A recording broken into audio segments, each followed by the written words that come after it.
Finally మళ్ళీ ఇంకోసారి Kalyan captain అయ్యాడు. ఇది లాస్ట్ వీక్ కెప్టెన్, ఇంకా దీని తర్వాత మళ్ళీ కెప్టెన్సీ గోలా అలాంటిది ఏమి ఉండదు అనమాట.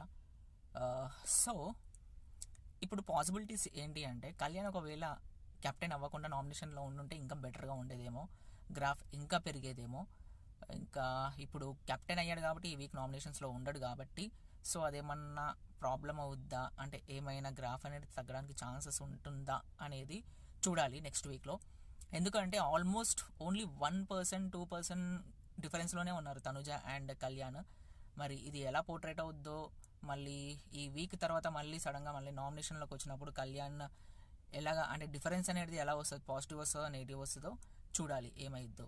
మేబీ మనోడు క్రియేట్ చేసిన స్టాండర్డ్స్ అనేది ఓటింగ్ అనేది తగ్గకుండానే ఉంది ఖచ్చితంగా లాస్ట్ 2 వీక్స్ పర్ఫార్మెన్స్ అయితే చూసుకుంటే. And he deserve it. And also maybe చూడాలి ఏమైద్దో.